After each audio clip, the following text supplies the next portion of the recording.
listening to the Horror Shots Podcast.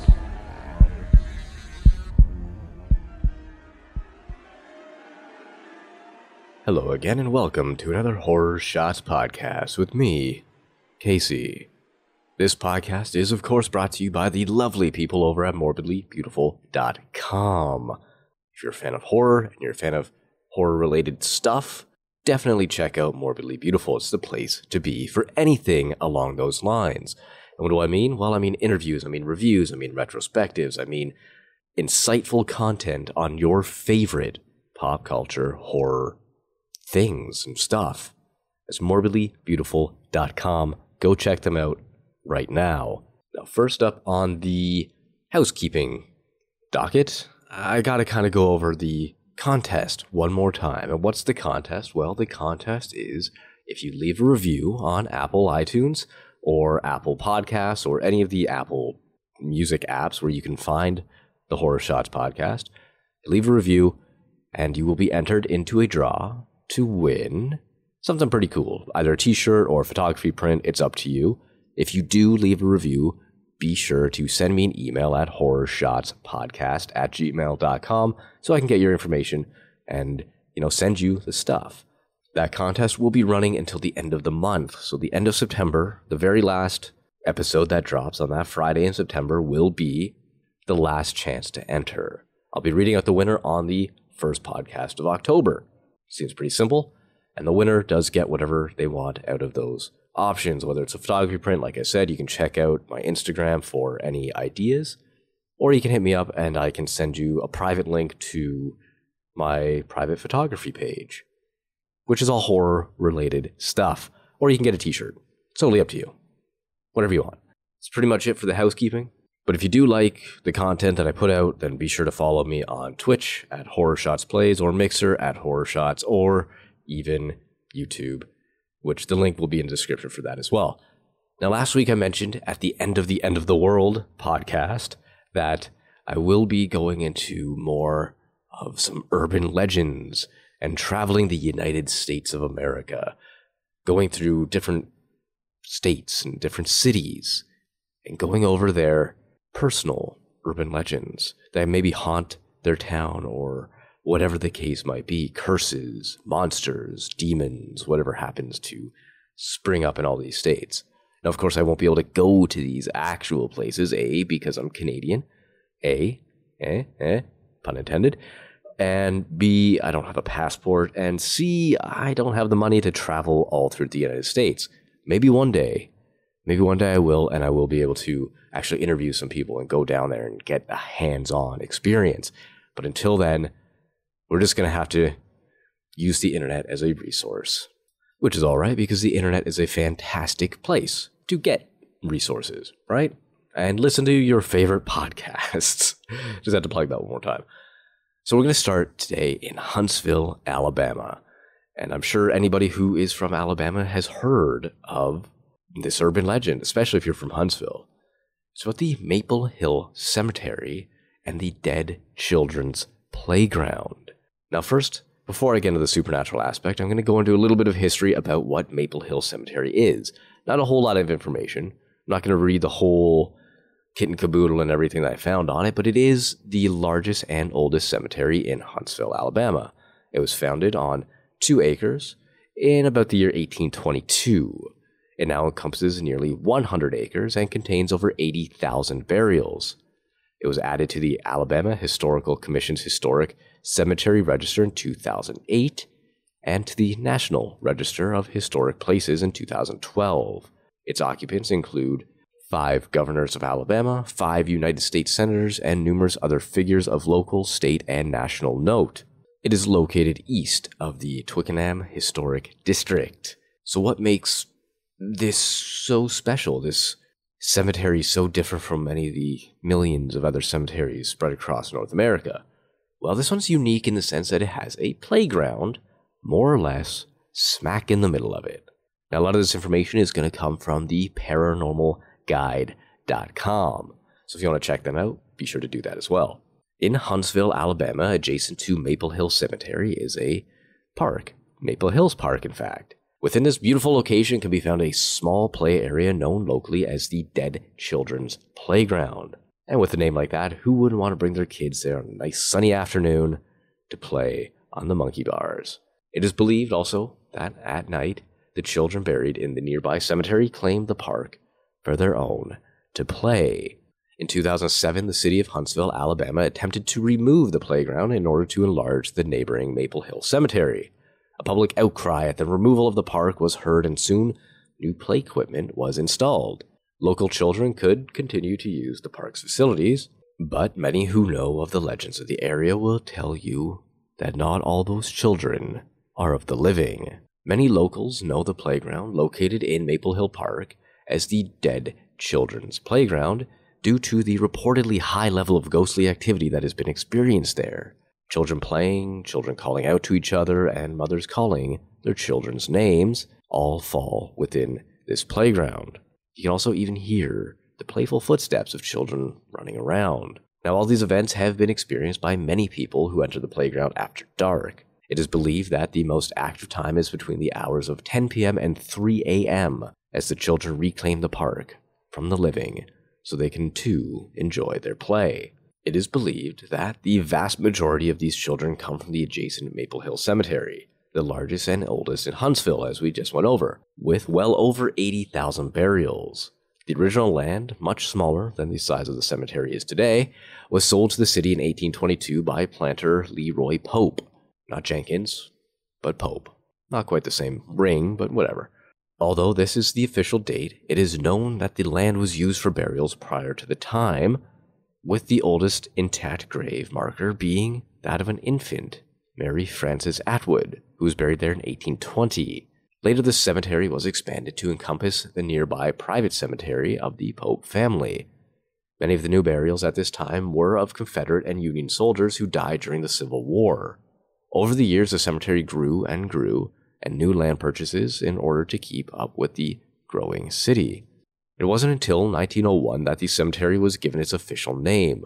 Up until that time, it was simply referred to as the burying ground. Makes sense. The cemetery still needs new land, and in 2007, it made the attempt at taking over the local park, resulting in the public outcry. The Dead Children's Playground, aside from its reputation of a haunting ground for deceased children, also has another macabre tale attached to it, though this one probably falls more into the realm of urban legends.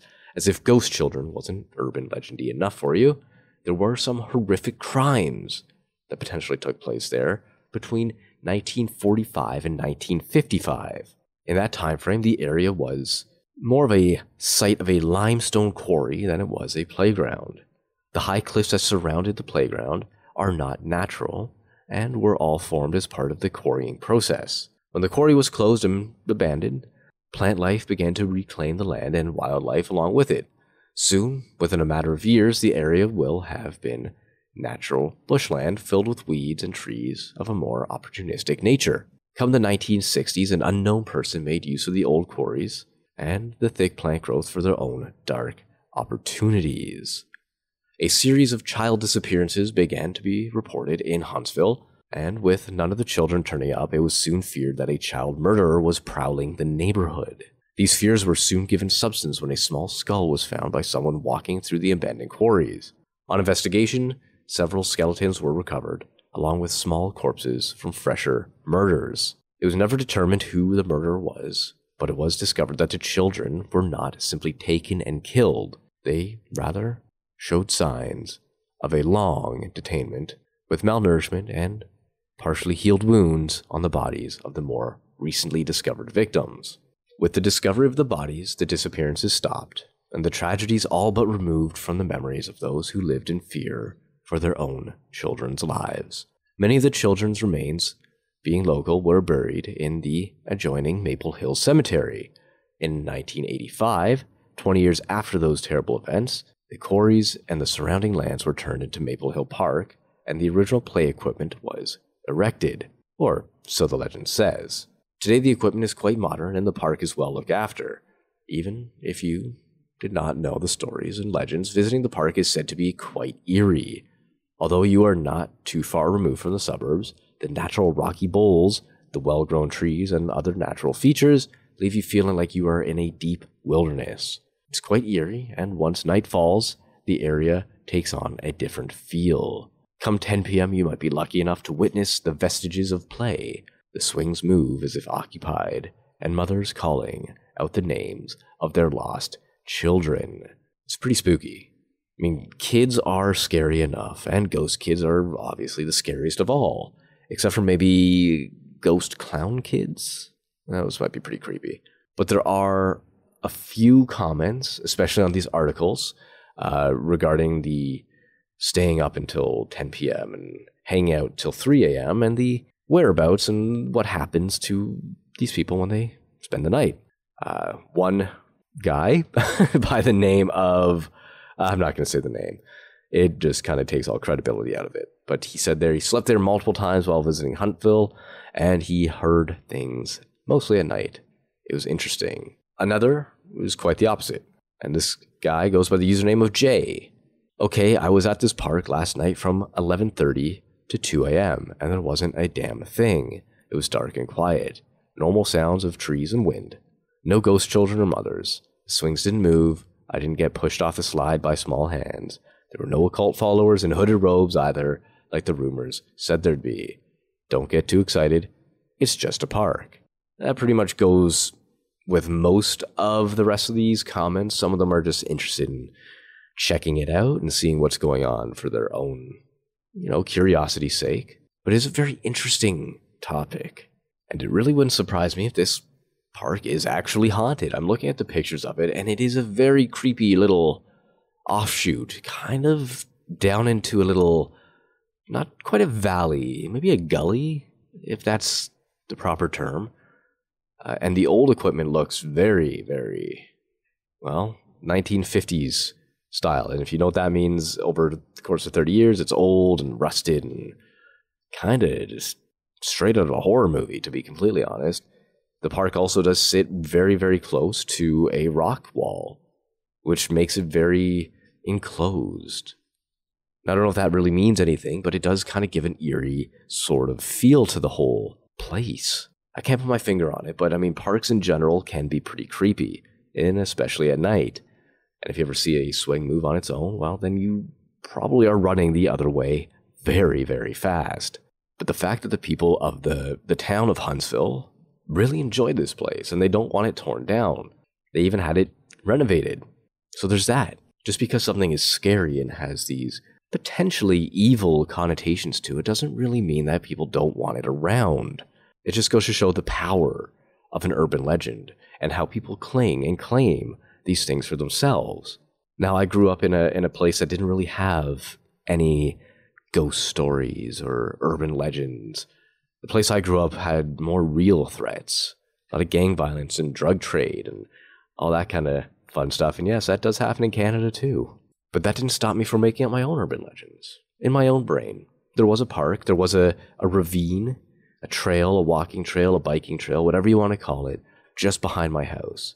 And I really loved that place because it had a lot of creepy factors to it. There was a waterfall, a little tiny waterfall, but a waterfall nonetheless, and a stream, and a river, and there was always these weird little rock outcroppings. And I always said to myself that, it was probably cultists trying to summon a demon. They always had spray paint around, and everything was kind of fun. And that's what urban legends are meant to be. They're meant to be fun.